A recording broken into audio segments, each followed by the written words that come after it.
Hello, and welcome back to Aetheral Space 17.22. We are back. Yes. You didn't say the episode title. It's The Guest List. Oh yeah, the guest list. Teehee. Sorry, we're very chill because we just had a nice little meal. We had our drinks. We watched an anime. Yeah, the Yomi no Tsugai, which seems pretty promising so far. But without further ado, let's jump into it, shall we? Day 3. Pisces... Pisces paint. Oh, no, sorry. Pisces paint. Dragana Hadrian tapped a finger against her silver hair, and the color brightened to a pastel pink. She brushed the same finger below her eyes, and her pupils went from cogitant blue to emerald green. Finally, she tapped her finger repeatedly against her cheeks like she was sending a coded message, and with each tap of her finger she left behind a light freckle. It had already been difficult to recognize her as a Hadrian variant, Ruth thought, but now it was pretty much impossible. As abilities go, changing the color of things isn't that impressive, I know, Dragana said casually as she redid her hair into pigtails. But you'd be surprised how easy it is to trick people. Hair color, eye color, freckles. Even if the actual shape of your face doesn't change, all the little details like these can make you look like a completely different person. She finished, lifting her hands up. How do I look? Dragana asked, smiling. Lurking there in the darkness of a Ward 2 alleyway, Ruth crossed her arms and nodded. Good, she said. You look cute. Dragana's smile faded into a withering stare. I meant compared to the picture. Ruth's eyes flicked down to the script in her hand. Yeah, you look basically... Yeah, it should be fine. The way she said it might have been incomprehensible, but she wasn't wrong. The beaming face of the person on the script, Pixie Herman, one of the lucky winners of Pendershi's lottery, did look pretty damn similar to the disguise. If you didn't know Herman personally, it would be easy to mistake Dragana for her. How did you get this anyway? Ruth frowned, turning the script in her hands as if the answer were etched on the back. I'd have thought they'd keep the lottery results secret, you know? They did. Dragana took the script back from Ruth before she could break it. I had to hack into Pendershi's systems to get them. It wasn't easy. That guy is a genius. But I'm pretty good myself, she winked, waving the script. And voila! Ruth nodded sagely. This version of Dragan was a hacker, then. It was good to know some things were the same as the original, at least. Does no one know Dragan at all, as a person? Only Ruth holds this belief. No, didn't Musashi as well? Yeah, but you got that from Ruth. You sure we don't have to worry about the real Pixie? She asked, jerking her head to the side, to the house where they just tucked said real Pixie into bed. It's gonna get messy if there are two of you at the party. Don't worry, Dragana said, brushing the dust off the clothes they'd swept from Pixie's closet, a white cardigan over a blue dress. The sedatives I gave her were pretty tough. From the look on her face, she wasn't having nice dreams, but she'll be having them for as long as we need. Ruth took a deep breath. The old impulse to worry and agonize was flaring up in her brain, but this was good. Their plan was solid. They'd done everything they needed to. She just needed to chill out. Breathe in, breathe out.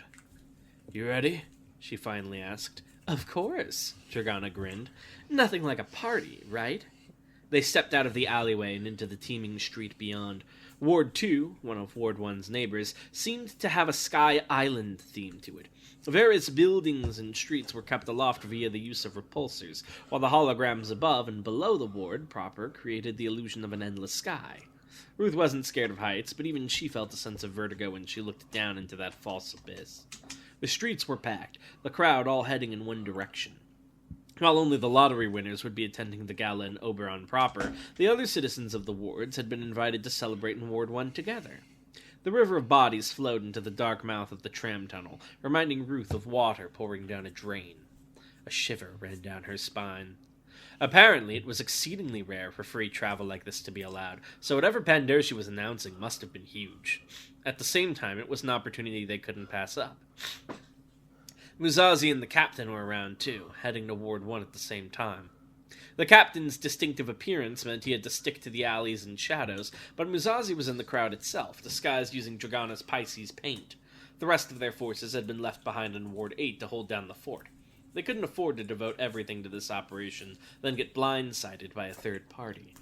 Breathe in, breathe out. You remember what we need? Ruth asked.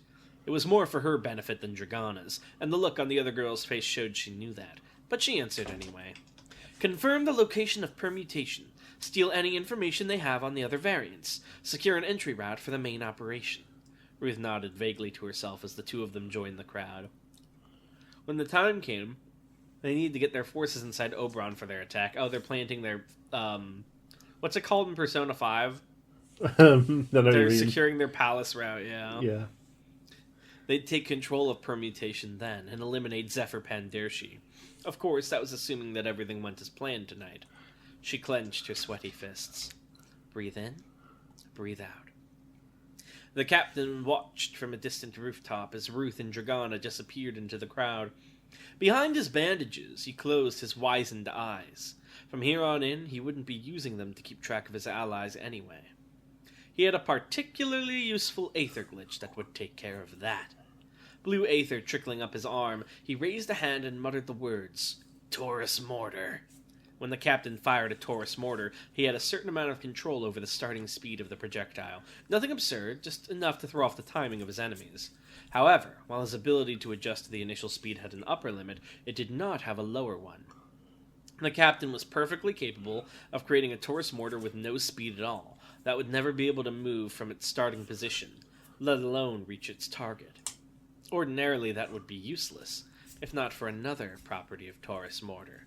Once he'd locked Taurus Mortar onto a target and fired it, the captain was provided with awareness of his projectile's current destination. Even if he couldn't see the target, he could locate it perfectly. So, by deploying a stationary Taurus Mortar and locking it onto Dragana's Aether, he was able to keep track of her position, and he'd continue to do so even after she'd begun her infiltration of Oberon. At the first sign of trouble, they'd be able to make their move, even if, to be perfectly honest, the first sign of trouble here would probably soon be followed by all their deaths.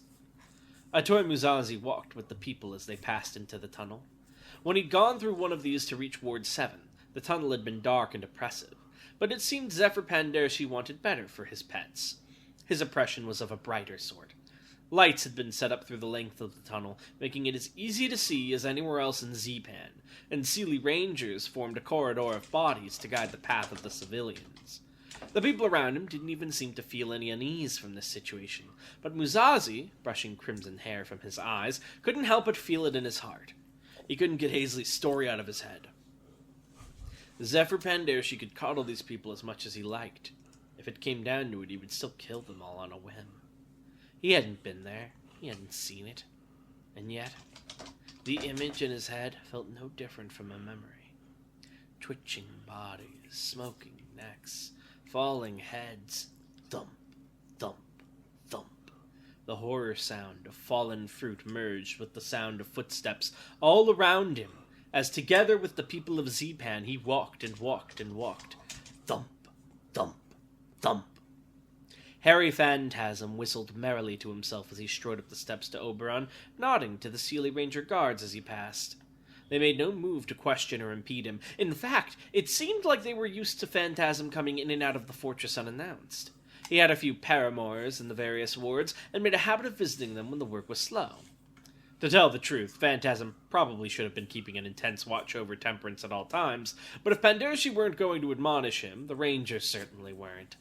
Another reason he should have been admonished, though, is because he had no idea who he was bringing home with him. There was no marker of Dragoon de Fleur's presence within Harry Phantasm's shadow, no rippling of the black plane, no distortion of his shadow's boundaries, but he was there, lurking in the depths of Phantasm's umbra, sitting and waiting while this man delivered him right where he wanted to go.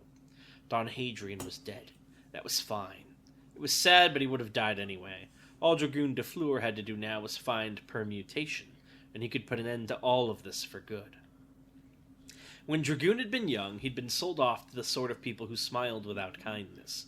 They were the only sort of people he had ever known. He had passed from hand to thorn to hand, a slave in all but name, until he had found himself a servant to the glorious de Fleur family. Whipping Boy. That was his title. When the de Fleur child was unruly, Dragoon would be punished in his place. Such punishment! Their creativity was something to behold. The de Fleur child became even more unruly, enjoying the entertainment that came about as a result. Boiling water and whips and beatings and so many more things one would not think possible. His worth was in his suffering. Like a pet, he truly became part of the family. He even received cosmetic alterations to match their aesthetic. He lived for the family, he bled for the family, he killed for the family, became skilled in the art of murder for their sake. Even his name was changed. Dragoon de Fleur. That was fine. It was a far more worthy name than Dragon Hadrian. In his unworthy heart, Dragoon de Fleur knew he had the greatest advantage over the other variants. They were participating in this permutation ritual with the intention of victory, of striding over their competitors to claim existence for themselves. That wasn't the case for him at all. He understood better than anyone else that he was a dirty, vulgar, and hideous sort of creature. Dragon Hadrian was the sort of stain that shouldn't be allowed to exist anywhere, which made Dragoon de Fleur's job very easy. All he had to do was destroy permutation itself, and cast this vile ritual and all connected to it into the void. Does that kill normal Dragon too? I would, yes. May Miracle took a deep breath, willing the strength to return to her bones, and the focus to return to her mind. Her prayer went only half answered. At the very least, she could still move. Even with Aether, there was a limit to how long a human being could function without food or water or sleep. After 3 days of constant stress, May was rapidly approaching that limit. She knew she wouldn't be able to keep going for a 4th day, which made today her last and best chance. With the gala being held in Oberon, surely at least some security would need to be reassigned to make sure everything went smoothly. That would make their defenses weaker in other areas. May didn't know if that was a guarantee, and even if it was true, she didn't know to what degree, but it was all she had to cling to. At the very least, she understood her targets. May had been listening carefully over the last couple of days, but Pandershi was so boastful she'd probably have found these things out without especially paying attention. Assuming a UAP force was on its way to retaliate for Pandershi's actions on Serendipity, it would be presented with 2 obstacles: the early warning system and Zepan's shield. Those were what May had to deal with, without anyone finding out she had done anything. First, the early warning system.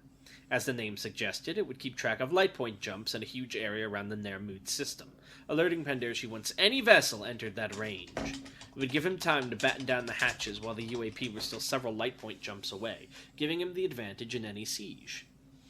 Secondly, the Zepan shields. Once the UAP forces actually reached Nermut, this was the next obstacle they would need to deal with. The shield Pandershi had created to defend his ego trip of a city was far beyond anything anywhere else in the galaxy. Left to its own devices, it could withstand continued assault for months, if not years, and there were enough resources in the city itself to keep it going that long, too. If the UAP operation was to have any chance of succeeding, they needed to use the party to sabotage both of those systems. And she couldn't afford to leave behind any evidence. The last thing she wanted was to advertise her presence. May clenched her fists, digging her nails into her palms to keep herself present. Her revolver was heavy in its holster. She could do this. Things were getting started. She retreated into an alcove as security began moving through, on their way to their new posts. While the Seelie Rangers were Aether users, their strength varied, and May didn't want to risk some of the weaker ones catching a glimpse of her. It was only once the Seelie had finished passing through that May resumed her journey. She passed by 3 members of the Unseelie, Oe Matispator, Song Shu, and Tarada Takeo, her gaze fixed forward with resolve. The Unseelie had dressed for the occasion, Oe and Song Shu in elegant dresses, even if Song Shu seemed to have torn hers short, while Tarada was wearing a full tuxedo with a superfluous scarf covering his mouth. The bulk of the Unseelie's forces would be at the party too, then. May allowed herself the slightest smile. Her chances were getting better by the second. This was possible. It was just unfortunate that, as she passed to the corner, she didn't notice. She didn't notice Unseelie's sword Tarada Takeo coming to a halt. She didn't notice him looking over his shoulder. She didn't notice him slightly frowning, as if he'd just caught sight of something out of the corner of his eye. How did he see through her ability? Well, it's mentioned that it's more effective the stronger the person is. Oh my god, so because he's like a weak loser? So he's weaker than the others, so he got a little glimpse. He's like, wait, hold on a second. Dragana Hadrian looked up. To put in one word, Ward 1 was white. Hold on, can you take over? I'm starting to run out of breath. With the other wards, even though the environments had been artificial, Zephyr Pandershi had taken pains to disguise that fact with illusions. The illusion of nature, the illusion of history, the illusion of imperfection. That wasn't the case here. With Ward 1, it was clear to everyone that this was a false world made from Pandershi's will. The streets were white, devoid of dirt or even dust. The buildings were white, simple geometric shapes without a trace of imperfection to them. The city was white, structures emerging from the ground seamlessly as though it were all made from the same material. The ground was white, composed of a substance that wasn't quite plastic and wasn't quite concrete. The sky was white, not bright enough to hurt the eyes, but still providing an unnatural shade of light for the entire district. In this land of pale skyscrapers and spires and souls, Dragona Hadrian looked up and saw the gates of Oberon looming over her. Those who had won the lottery had been brought forward from the crowd to stand on a platform for transport into the fortress proper. Behind her, Dragona could hear the cheering of the people of Zepan. They didn't yet know what they were celebrating, but they were celebrated all the same. Ruth and Mazazi were somewhere in that sea of faces, and the captain would be watching from somewhere nearby too. To be honest though, Dragona didn't think they would be able to do much to help. If something did go wrong in Oberon, she'd probably be dead long before they were able to reach her, or at the very least she'd be captured by the enemy. Obviously then, she just couldn't let things go wrong in the first place. Is it really that easy though? Giggled the archivist. Dragona glanced off to the side. Though her archivist sat and swung her legs atop a pale wall, the young girl wearing a matching pale dress. As per usual, that smug and mocking smirk was on her face. I'll make it that easy, Dragona replied. It'll be my first time there, sure, but I'll make it work. I've been through worse scrapes. The archivist giggled again, putting a hand before her mouth. Wrong and wrong. Dragona frowned. What do you mean? You haven't been in worse scrapes before. You only started existing a few days ago, remember? And it won't be your first time in Oberon either. That's where they made you, dummy. You and that captain guy and all the others are just more of Pandershi's lab rats. That's so gross. That's so disgusting. Dragona's frown deepened. If the archivist's words were this scathing, then it didn't mean anything good for Dragona's mental state. She couldn't even refute them, though. It wasn't like the archivist was wrong. Stuff it down, she told herself, making use of training she had never truly received. A deep breath, a clenched fist, a closed pair of eyes, a mental reset. When she opened her eyes again, the archivist was gone, and as if on cue, the platform beneath their small group began to rise. Carried by repulsors, it soared through the air, rising up towards the waiting moor of Oberon. It was time for the party. Can I pass this last little bit to you? Sure. The beast of black waited. It clung to a spire at the very top of Ward 1's tallest building, perfectly still, holding on to the structure with absolute strength. From this distance it was as good as invisible. To the amateur eye, that dark fur looked like a bundle of wires, its mask of white bone, peppered with tiny holes in place of eyes, looked like nothing more than the face of another satellite dish. Far below it, the celebration of Ward 1 was already beginning. The platform containing the lottery winners was on its way to Oberon. This was it. No instinct had led the beast here, for it was not a creature of instinct. It had come here for a purpose. Rather, a mission. It's saying something garbled, and there's some little tiny black boxes, which makes me think those are ND or TH, like 30th or 22nd or something. Twin sparks of pale pink aether ran down the creature's spine, and the shape of its body began to change slightly.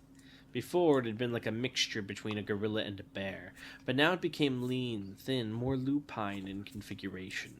The only exception to that lupine category was the pair of massive leather wings that unfurled from its back. It abandoned its perch and stalked towards the edge of the roof. The platform had just disappeared into Oberon's gates, and roughly 30 seconds remained before they fully closed again. If the beast were to take flight now, it would surely be visible against the stark white sky. But the sky was not a constant thing. While the time of day the false skies presented was always just as false, it was never more apparent than in Ward 1. Every hour, the sky would change to a different shade of very light gray, producing the illusion of passing time in this world where time could not pass. 12 shades, simulating the passage of a day, so as to keep the citizens' internal clocks functioning. When the sky changed like that, all at once, there was a 3-second phenomenon known as the blink. The sky would turn entirely black before changing to the next shade. While that sounded disorienting, most people of Ward 1 had come to consider the blink a regular part of their lives. In fact, when Ward 1 citizens were moved to another ward, they often experienced high stress levels from the blink's absence. And now, the time for the blink had come. 3 seconds. The beast spread out its wings, putting all of its focus on the memorized moment. That moment came. The sky turned black, and the beast took flight across its element. Do we know anyone with pale pink aether? I know the shepherdess did, but... we do not... Well, we don't know anyone living. I don't think. Yeah. But we have seen the beast before. This was the thing that spooked Halcyon Dragon and then ran away off. When? When we introduced Halcyon Dragon, he was like in the alleyway and he saw this thing and it freaked him out and then it just like left. Interesting. I'm curious what the censored title is, or words maybe.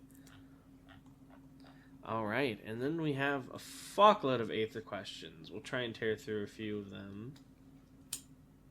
Give me 1 sec. Here. Alright, are you ready? Yeah. Oh my god, there's so many. Well, that's good. That sounds all of them.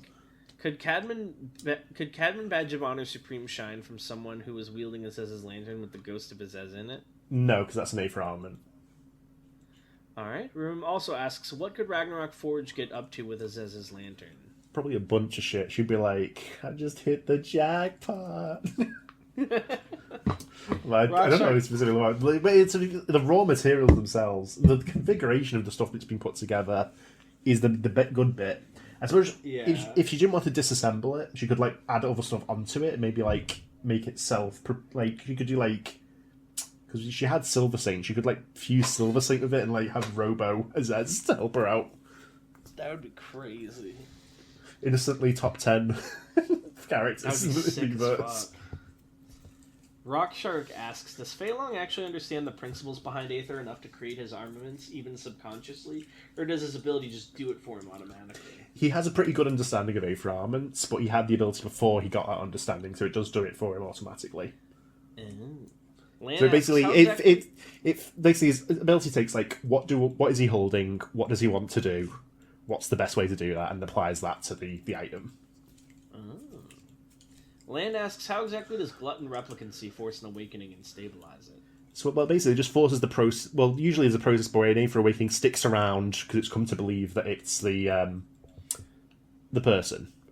But glutton replicancy basically just forces it to do that, even if it doesn't have the requisite sort of amount of data. So it's going to, like...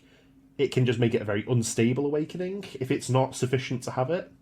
But it will sort of stick around until he releases it. It basically holds it into existence with the ability rather than the connection to the core.